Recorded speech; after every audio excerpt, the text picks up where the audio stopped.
Bermodalkan seragam pramugari, kartu tanda pengenal palsu hingga koper bertuliskan nama maskapai, perempuan usia 23 tahun Nisha nekat membeli tiket pesawat sendiri dan terbang rute Palembang-Jakarta. Berkat penampilannya yang meyakinkan, petugas mengira ia adalah kru pramugari tambahan. Masalah muncul ketika ia berada di dalam pesawat. Awak kabin curiga karena Nisha tak bisa menjawab pertanyaan dasar seorang pramugari. Kecurigaan kru maskapai semakin kuat setelah melihat kartu tanda anggota model lama yang sudah belasan tahun tak terpakai. Sesampainya di Jakarta, Nisha langsung digiring petugas untuk diminta keterangan. Usai penyamarannya terbongkar, Nisha langsung membuat video klarifikasi dan meminta maaf. Saya menggunakan atribut pramugari dan beserta seragamnya. Dan sesungguhnya saya bukanlah pramugari Batik Air. Hingga kini belum ada keterangan resmi dari maskapai terkait. Namun lebih dari sekadar viral, kasus Nisha menjadi catatan penting bahwa ketatnya keamanan bandara ternyata bisa ditembus bermodal seragam dan penampilan yang meyakinkan. Tim Liputan melaporkan. Pelaku pencurian motor kini semakin ganas dan tidak segan-segan menembak warga yang menghalanginya. Di Palmerah, Jakarta Barat, seorang pedagang beras terluka akibat ditembak pelaku curanmor yang aksinya terpergok warga. Aksi pelaku terekam CCTV hingga viral.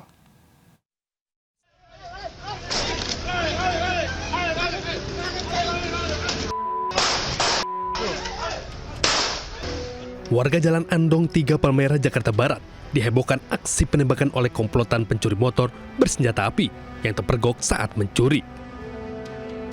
Dari rekaman CCTV, korban yang memergoki motornya dicuri langsung mengejar para pelaku.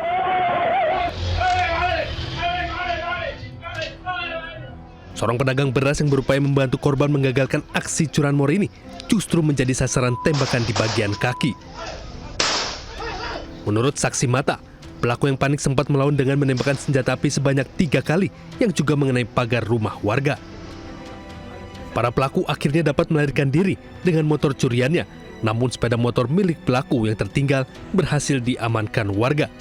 Korban luka tembak saat ini dilarikan ke rumah sakit untuk mendapatkan pertolongan medis.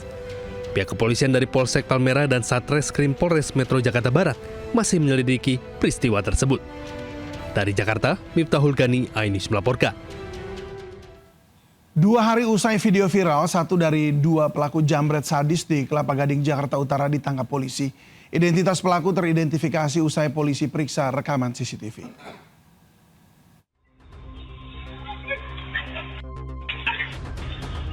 Tak butuh waktu lama, 1 dari 2 pelaku penjambretan tas wanita di Gading Kirana, Kelapa Gading, Jakarta Utara ditangkap polisi. Pelaku dibekuk di persembunyiannya di kawasan Tanah Merah, Koja, Jakarta Utara. Polisi mengamankan barang bukti motor yang digunakan pelaku untuk menjalankan aksinya. Sementara 1 pelaku yang menjadi joki sepeda motor dan penadah barang curian hingga kini masih diburu polisi. Sebelumnya, RAF, wanita yang akan menaiki mobil jemputan gereja, menjadi korban penjambretan hingga terseret di kawasan Gading Kirana, Kelapa Gading, Jakarta Utara. Tas korban tiba-tiba ditarik 2 pelaku, bahkan suami korban sempat berusaha menolong hingga ikut tersungkur. Aksi penjambretan terekam CCTV hingga viral. Akibat kejadian ini, tas korban yang berisikan ponsel mewah dan dokumen pribadi raib dibawa pelaku kabur. Dari Jakarta, Sofyan Firdaus, iNews melaporkan. Terdesak karena sudah terkepung, seorang pencuri nekat menyandera seorang wanita paruh baya menggunakan senjata tajam di Kota Pinang, Sumatera Utara. Sambil memegang senjata tajam, pelaku menyandera seorang wanita paruh baya di rumahnya di wilayah Kampung Jawa Tekongan Gereja, Kota Pinang. Sejumlah warga sempat bernegosiasi dengan pelaku agar melepas korban, namun upaya ini tidak berhasil. Khawatir korban terluka, warga memilih mundur dan mengosongkan lokasi penyanderaan. Saat pelaku lengah, warga segera melumpuhkannya dan sempat menghakiminya. Beruntung polisi tiba ke lokasi lalu menghentikan aksi massa dan membawa pelaku ke Polsekta Kota Pinang. Kenapa bisa ibunya yang Cassandra?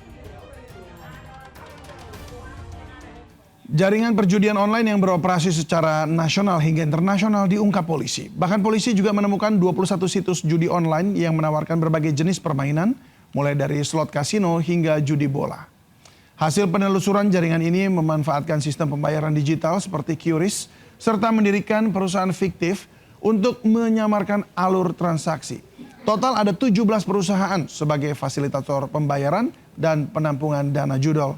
Selain itu, polisi juga menyita dana lebih dari 59 miliar rupiah serta menetapkan 5 tersangka dengan peran berbeda. Selain pasal perjudian, para tersangka juga dijerat tindak pidana pencucian uang.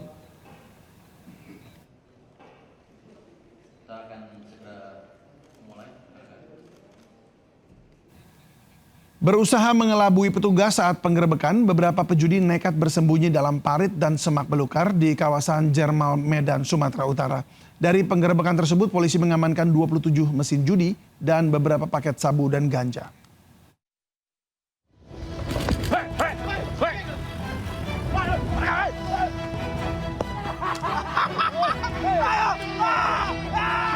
Penggerebekan sarang judi dan narkoba di perkampungan Jermal, Medan berlangsung dramatis.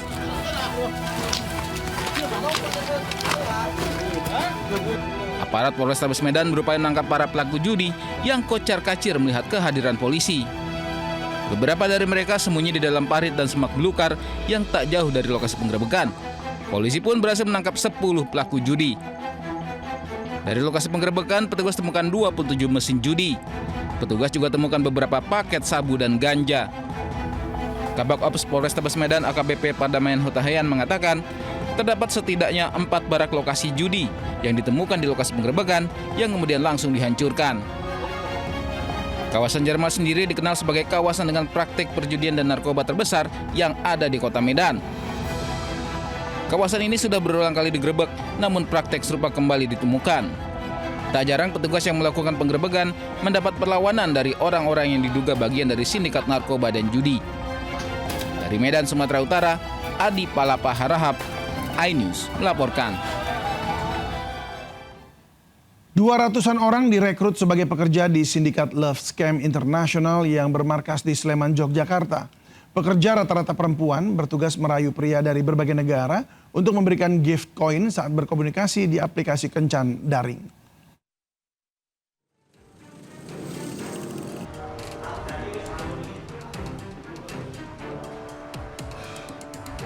Sekilas, ruko di kawasan Jalan Gitogati, Ngagelik, Sleman, Yogyakarta ini tampak seperti tempat usaha biasa. Warga sekitar juga mengaku tidak curiga dengan aktivitas pekerja di dalamnya.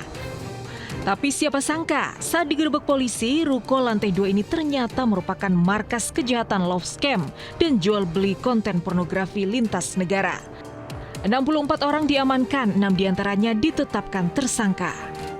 Mirip perusahaan, sindikat Love Scam jaringan internasional ini memiliki CEO, manajer, hingga bagian SDM. Perusahaan membuka iklan lowongan kerja dengan syarat janggal, wanita, dan harus bisa berbahasa Inggris, serta mengoperasikan aplikasi kencan daring. Selama beroperasi 1 tahun, 200 orang, mayoritas perempuan, direkrut sebagai pekerja. Mereka bertugas memikat pengguna aplikasi kencan daring agar memberikan gift yang besar untuk ditukar dengan konten pornografi. Dengan identitas palsu dan profil perempuan cantik, pekerja menyasar pria-pria dari Amerika Serikat, Inggris, Kanada, dan Australia untuk memberikan 16 koin gift bernilai $5. Aksi sindikat ini diperkirakan meraup 13 miliar rupiah dalam sebulan. Selain menyita puluhan handphone dan laptop, polisi memburu pengendali perusahaan yang merupakan warga negara Cina. Dari Sleman, Yogyakarta, Heru Trijoko, iNews melaporkan.